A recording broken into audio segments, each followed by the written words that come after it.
Today I would like to talk about one of the most complicated dynamic effects, which is a compressor.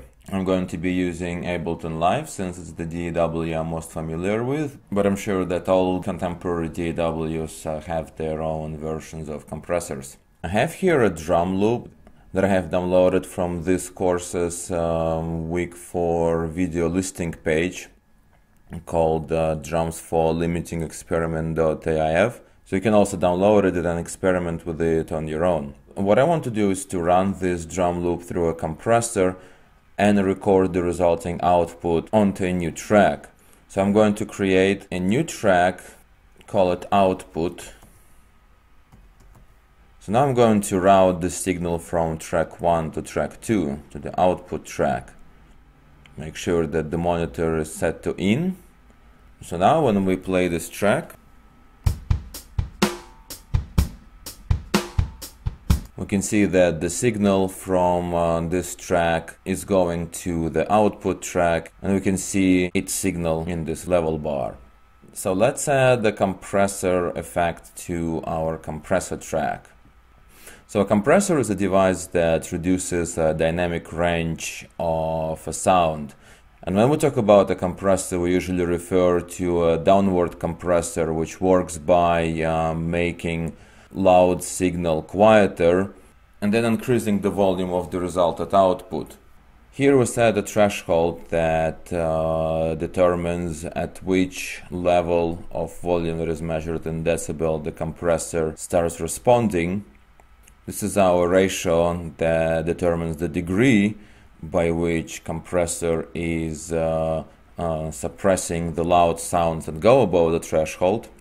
This is our attack that shows how fast the compressor reacts once the threshold here is reached.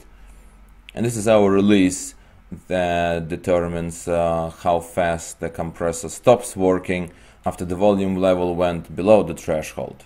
And this is our output bar, and we're going to disable the makeup function so that we control the level of our output manually. So if we play our track, we see that compressor is not doing anything at this point because no level exceeds the current threshold. But if we lower it, we'll see that compressor starts working by this gain reduction monitor. And the thicker this bar is, the more compression is being applied. And let's see if we can make this drum loop sound punchier. Just for the sake of the experiment, I'm going to set ratio to a rather extreme degree of 8. I'm going to reduce the attack so that compressor starts working almost immediately once the threshold is reached, and also make release time very short.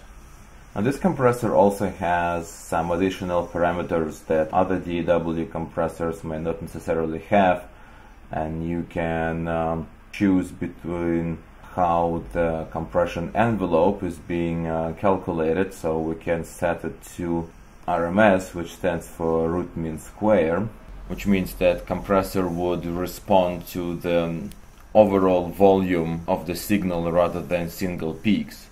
Here we have a knee, which is a parameter that defines whether the compression is applied immediately, and that's referred to as a hard knee, or it's more gradual, and that is called soft knee. We can keep it at the hard knee setting for this task. And I think the threshold is a bit too low right now, so let's set it at -17. So now that we have these settings, let's try to raise our output, but we must look at this indicator to make sure that we do not exceed 0 dB.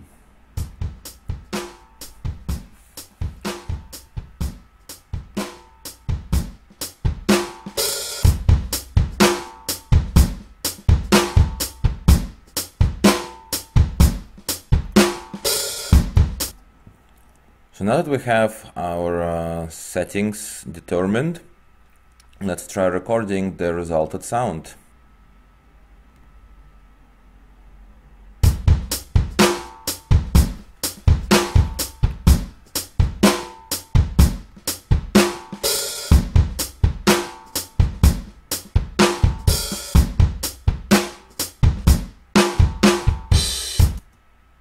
So we can see right away that this sound signal looks more saturated than the original one. And we can compare how they sound if we turn off the compressor,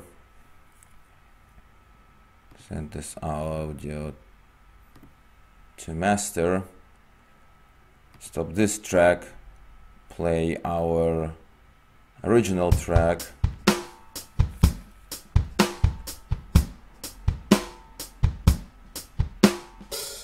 stop it, and now let's try play the track that we just created.